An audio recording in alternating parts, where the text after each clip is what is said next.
Breaking news around the world. Tensions high over North Korea. Overnight, the U.S. and South Korea responded to the North Korean missile launch with a show of force, launching our own missiles into the sea off Korea. And the U.S. confirmed that the North Korean missile was a long-range ICBM.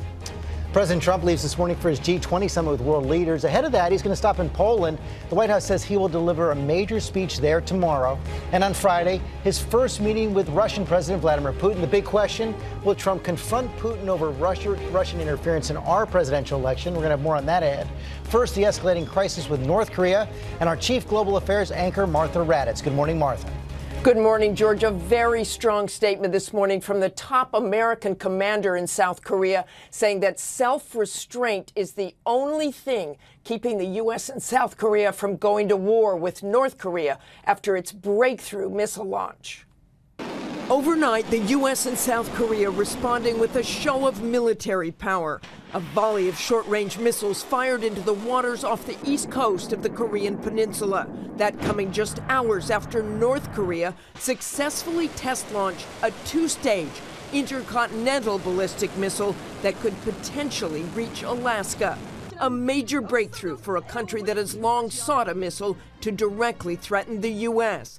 The country's leader, Kim Jong-un, there to oversee the July 4th launch, calling it a package of gifts for America on its Independence Day. The ICBM was launched straight up into the atmosphere, reaching an altitude of 1,700 miles, likely so it did not overfly Japan or Russia.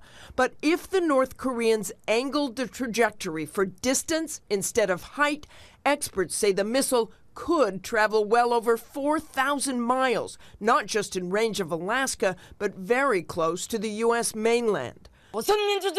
Celebrated as a success by a North Korean newsreader and applauded by the public, the missile, called the final step in creating a confident, powerful nuclear state that can strike anywhere on Earth. In reaction, Russia and China proposing a moratorium on North Korea's nuclear tests and a halt to U.S. and South Korean large-scale military exercises, proposals which have been outright rejected. Just days ago, President Trump warning Kim Jong-un to stand down. The era of strategic patience with the North Korean regime has failed. Many years, and it's failed. And frankly, that patience is over. Before he took office, President Trump warned that he would not allow North Korea to develop a nuclear weapon capable of reaching the U.S. They have still not perfected that, but they have now come one big step closer, and it is unclear, George, what he can do about it. Okay, Martha, thanks very much. Let's get more on this now from our military analyst, Stephen Ganyard. Steve, let's begin with that North Korean missile test. We know it's an ICBM. We know the missile could reach potentially the United States, but to have a missile be able to strike the United States, they need to perfect a nuclear warhead, one that could survive re-entry into the atmosphere. That's right, George. We know that we've seen a miniaturized nuke. We've seen pictures of that. We know that they now have a rocket that could reach the United States. But the real trick is to be able to have that nuke on that rocket survive the high heat of re-entry. We know they're working on this. We saw that they actually addressed the warhead temperatures.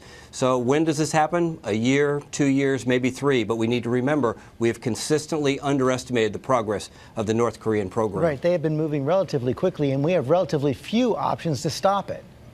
We do. Right now, the U.S. is going to go to the UN. They'll talk to the UN. The UN hasn't been terribly helpful in terms of sanctions. So this is going to be actually a unilateral effort by the U.S. The Department of Defense is going to have to play defense, but the real offense here is going to be the U.S. Department of Treasury imposing sanctions on North Korean illicit activities. And our missile test overnight, provocative as well. The general who is in charge in South Korea says this was designed to be a precision strike at enemy leadership. George, first thing, if you look at it, why would the U.S. launch these short-range missiles in response to a long-range missile? But General Brooks's comment this morning was very clear. This was a demonstration of precision fires targeted at the North Korean leadership.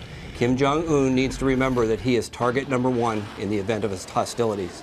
Stephen Ganyard, thanks very much. Amy? All right.